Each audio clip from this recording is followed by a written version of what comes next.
The United States is mounting a military operation in Venezuela with a regime change in sight. If I was Maduro, I'd head to Russia or China right now. Because? His days are numbered. Something's going to happen. Whether it's internal or external, I think something's going to happen. That sounds a lot like regime change. It is. Are you talking about troops on the ground? I'll let the president speak to that. I'm talking about a briefing that would expand military operations potentially from the sea to the land.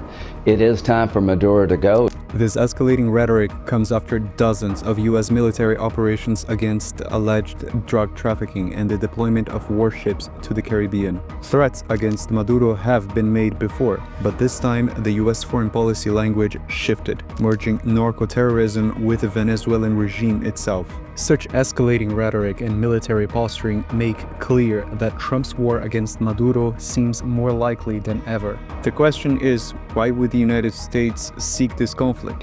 Is this about a war on drugs or Venezuela's oil reserves, their largest in the world, or are deeper strategic calculations at play?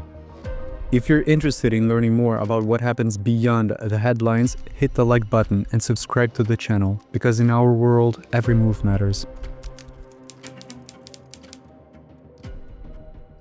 Washington's official narrative focuses on tackling Caracas' state-sponsored narco-terrorism campaign against the U.S. The White House designated the Cartel de los Soles and Tren de Aragua as foreign terrorist organizations, providing a legal pretext for future military actions. The official framing, though, does not explain the full picture. A counter-narcotics mission does not need the world's largest and most advanced aircraft carrier. Lifting the veil, the core issue is geopolitical. Venezuela sits on the world's largest oil reserves and significant gold and rare earth mineral deposits, and Washington views Maduro's close ties to Russia, China, and Iran as a direct challenge on the US doorstep. So the key strategy here is to deny these external powers access to Venezuela's resources. Beijing and Moscow hold major stakes in Venezuela's energy sector and are key arms suppliers. So Washington's calculation is that hurting Caracas also hurts Beijing and Moscow. Moreover, the US is also pursuing a maximum deterrence policy against Venezuela's territorial dispute over Guyana's oil-rich Essequibo region. Major US oil companies have significant investments in offshore oil exploration in this region. So, projecting strength and leadership in this region is also about securing Washington's economic interests. And internal US politics also fuel this hawkish rhetoric. A hardline stance against Maduro appeals to a large and growing conservative Latino base, particularly in the key state of Florida. And this stance also allows the White House to appear tough on the drug epidemic, a core issue of Trump's campaign, by linking the problem directly to the Venezuelan regime. So in short, Trump is pursuing a 21st century Monroe Doctrine, whereby Washington, the rightful hegemon in the Western Hemisphere, is legitimately compelled to reclaim its dominant economic and military status, challenged by Beijing.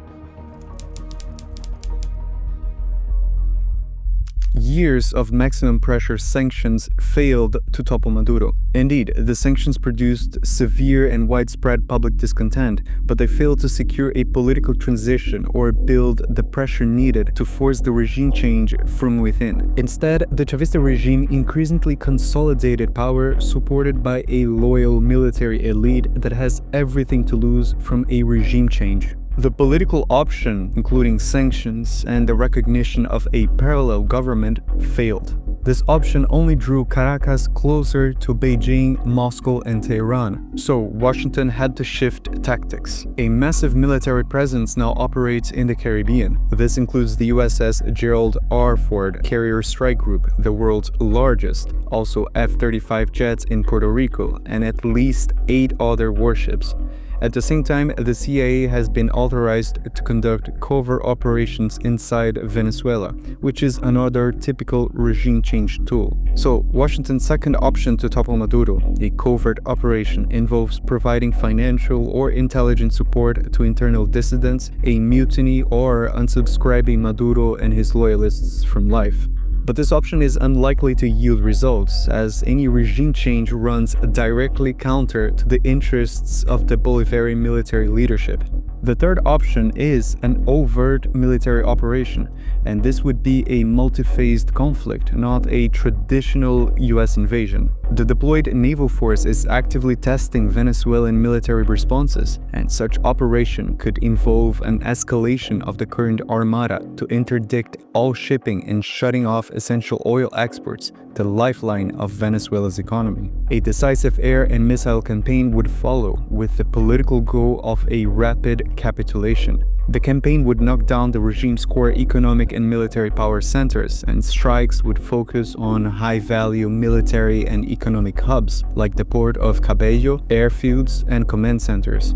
Venezuela possesses advanced Russian S-300 VM and Buk surface-to-air missile systems, but these are suffering from critical readiness shortfalls. Reports indicate Venezuela's fighter jet fleet is largely grounded and that at least 50% of its key Chinese long-range radars are not operational from a lack of spare parts. So the US would exploit this vulnerability, blinding the few remaining radars before striking the launchers. But despite a clear US military superiority, a large-scale ground invasion is unlikely to happen. Venezuela today is not 1989 Panama or 1983 Grenada, and high political costs, public aversion to prolonged conflicts, and refusal of neighboring countries to engage militarily make full occupation impossible. Instead, the operation would be a surgical ground action focused on regime capitulation. This would run alongside CIA covert operations with the objective to capture or neutralize Maduro and key loyalists. Simultaneously, US assets would activate and back internal proxy forces and dissident military factions to exploit the chaos. This operation would not engage the main military army. The goal would be to shatter the command structure and force a systemic collapse from within.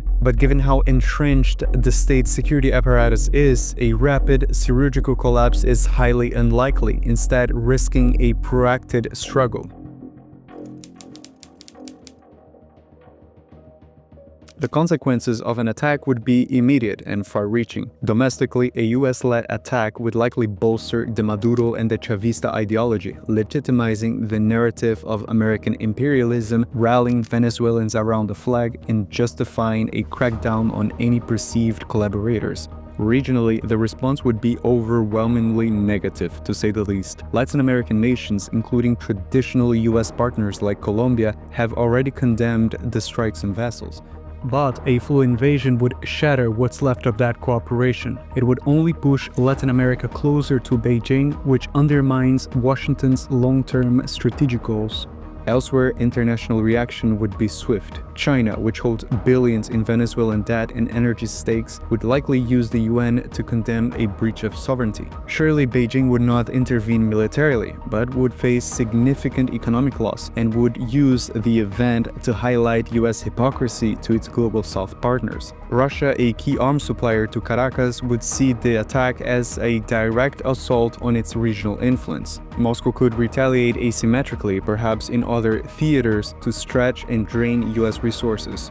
But regardless, regional powers know that Venezuela is only a pawn in this geopolitical chessboard. Trump's issue with Venezuela is not just about oil or drugs. It is a strategic move to reassert US dominance in the Western Hemisphere. Washington is testing the limits of the Monroe Doctrine against such new global challengers, creating a legal pretext for war by designating cartels as foreign terrorist organizations. A military attack against Venezuela is plausible not because it is strategically wise. The day-after scenario risks a catastrophic power vacuum. It is plausible because the short-term geopolitical incentive to expel US rivals from the Caribbean now outweighs the long-term risks of regional destabilization. War is the continuation of politics by other means, but in Latin America, it is also the continuation of a doctrine. This, it's just geopolitics. Is Venezuela headed for regime change? Let us know in the comments below, and if you want to learn more about politics and international affairs, consider liking the video and subscribing to the channel. Thanks for watching, and see you next time.